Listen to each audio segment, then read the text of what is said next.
7 de la mañana con 24 minutos y volvemos al tema político. Justamente se encuentra el día de hoy en nuestro segmento de entrevistas el ministro de Inclusión Económica y Social, Esteban Bernal. Muy buenos días, ministro. Muchísimas gracias por su presencia el día de hoy aquí. Quisiera iniciar preguntándole cuál es la posición del gobierno respecto a lo que ha ocurrido el día de ayer en la Asamblea Nacional. Buenos días, Andrea Lautaro. Mire, creo que lo que ha sucedido el día de ayer es una muestra clara de que el odio político ha prevalecido frente a la razón y frente a la argumentación válida que debe existir. Yo también fui legislador que representé a mi provincia de la Suay en el año 2017, en donde entendíamos claramente que por más que uno tenga una facultad fiscalizadora y tenga inmunidad parlamentaria, no le da patente de corso para vulnerar la ley, la norma, la Constitución. Y lo sucedido ayer es una vulneración absoluta de todo lo que le acabo de mencionar.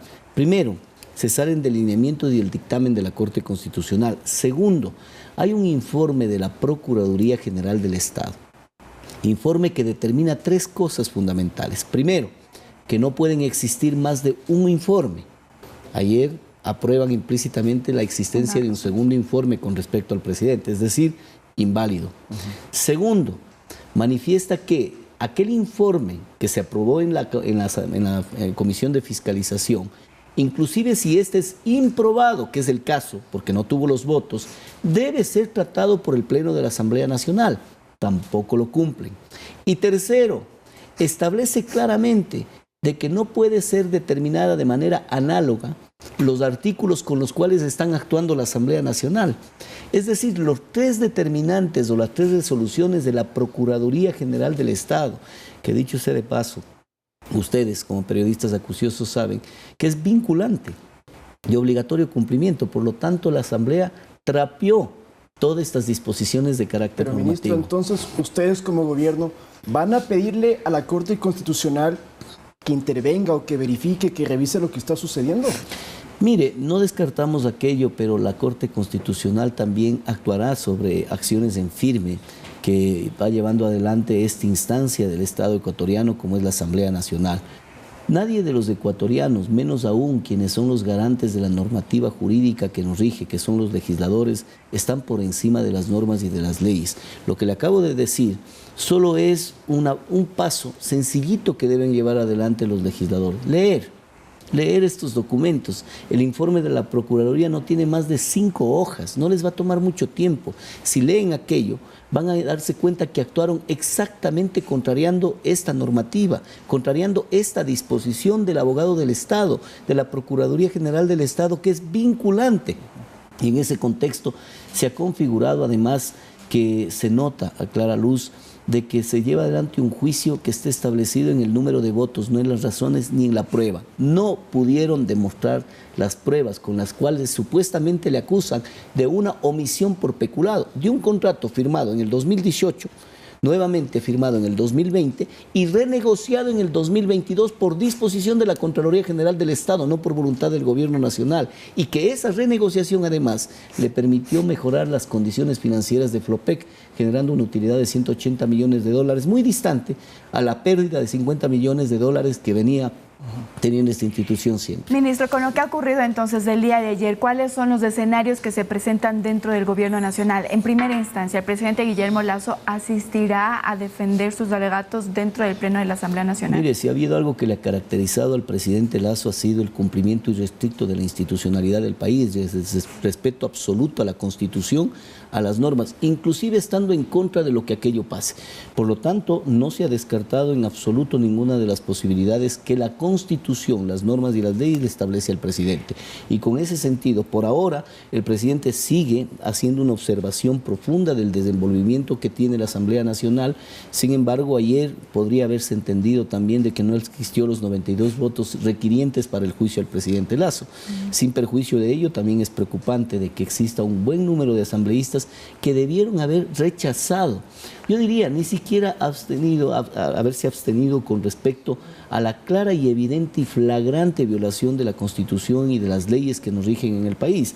Por lo tanto, todos los caminos todavía se mantienen intactos y el presidente tomará la decisión adecuada. Y vuelvo a esa pregunta, el presidente Guillermo Lasso entonces sí asistirá al Pleno del Legislativo para defenderse. ¿Y cuáles son estos caminos que usted menciona? Bueno, la Constitución claramente establece inclusive uno de ellos, la muerte cruzada, ¿no? La famosa llamada muerte cruzada, que es en el argot popular. Y esta le da facultad absoluta al presidente de la República para ejecutarlo, como lo han hecho mención varios de sus asesores jurídicos, y lo ratifico. Pero mire usted, cuando aquello se habla desde la perspectiva del presidente, y que dicho sea de paso, está constitucionalmente determinado, ya dice, no, es que así no puede. Vaya Dios, estamos con una asamblea en la cual vulneran la ley, pero cuando el presidente exterioriza una posibilidad de aplicar lo que la Constitución le faculta, ahí sí ya no puede. Es decir, que el presidente tendría su comparecencia de 3 horas y luego de ser el caso, ¿se aplicaría la muerte cruzada o van a esperar a las votaciones? No sé si nos puede anticipar parte. Mire, eso es un tema prerrogativo del presidente de la República. Solo el presidente tomará una decisión al final del día. Lo que yo le estoy poniendo de por medio son las alternativas que el presidente tiene en el marco de esta barbaridad política que estamos viviendo. Lo que sí deben tener claro es que así como existe una asamblea que vulnera, que trapea la Constitución y la ley, existe un gobierno que defenderá con firmeza, con ética y con transparencia y apegado a la ley y a la Constitución, un gobierno constituido y legítimamente electo en abril del 2021 que tiene que continuar este gobierno en función de ese determinante que se llama pueblo ecuatoriano. No puede ser que un grupo que tiene una popularidad que no supere el 5%, basado en mecanismos de odio y de ruptura de las leyes, intenten desestabilizar la democracia en el país. Ministro, quiero reiterarle la pregunta. ¿Se sabe entonces si el presidente sí acudirá al Pleno del Legislativo para su defensa? Sí, sí es el caso, por supuesto. El presidente lo ha dicho en varias ocasiones, que acudirá para poder, además de por medio, la verdad al Ecuador, para mostrarle desde la perspectiva del gobierno y no esa narrativa de un enorme número de legisladores, ¿no?, que han hecho mella de la institucionalidad y han creado narrativas que son perversas para el país. Yo con ustedes he estado aquí en varias ocasiones evaluando la política social que me compete dentro del marco de ser ministro de Inclusión Económica y Social, y el avance en materia social, en materia económica, en generación de empleo, en desarrollo del país ha sido significativo, pero el absolutismo y la narrativa perversa creada desde la otra perspectiva ha hecho que se genere esta animadversión. Pero aquí estamos para defender, para poder a través de los medios de comunicación contarle la verdad al país. Estamos hablando de quizás 2 semanas donde el tema más importante será justamente el juicio político, la asistencia del presidente y los votos que se puedan conseguir. ¿Qué acciones del gobierno y quizás en su cartera de Estado podrían interrumpirse por centrar pues la cabeza y las estrategias en lo que está pasando políticamente? Bueno, ningunas, más bien por el contrario, el presidente en el gabinete del día lunes, que comúnmente lo tenemos y de manera recurrente, más bien al contrario, su disposición ha sido darle continuidad de manera permanente y además triplicando los esfuerzos, y así lo estamos haciendo. Yo he estado en territorio, mañana estaremos en Latacunga en actividades relacionadas con el bono Infancia con Futuro, estaremos en Colta inaugurando el inicio de la construcción de un centro gerontológico que dará aportación a todos los adultos mayores de la zona. Por el contrario, el Ecuador debe estar tranquilo, que en este momento hay un equipo político con el presidente evaluando, monitoreando, sintonizándose con la realidad, pero el equipo del gabinete en pleno trabajando permanentemente en el Ban Ecuador con el crédito 1x30, el Ministerio de Salud arreglando más de 629 centros de salud que permita mejorar las condiciones de atención. Estamos en la campaña de vacunación que ustedes preliminarmente anunciaron, una campaña que dará cobertura a 3.7 millones de niños y niñas de 1 a 12 años. Es decir, la vertiginosidad más bien eficiente continúa. Muy bien, nuevamente muchísimas gracias por su presencia el día de hoy aquí, ministro. Muy amable a usted, gracias. Conversábamos con Esteban Bernal, ministro de Inclusión Económica y Social. Con esto nosotros nos vamos a una pausa y ya volvemos con más información, sobre todo del juicio político.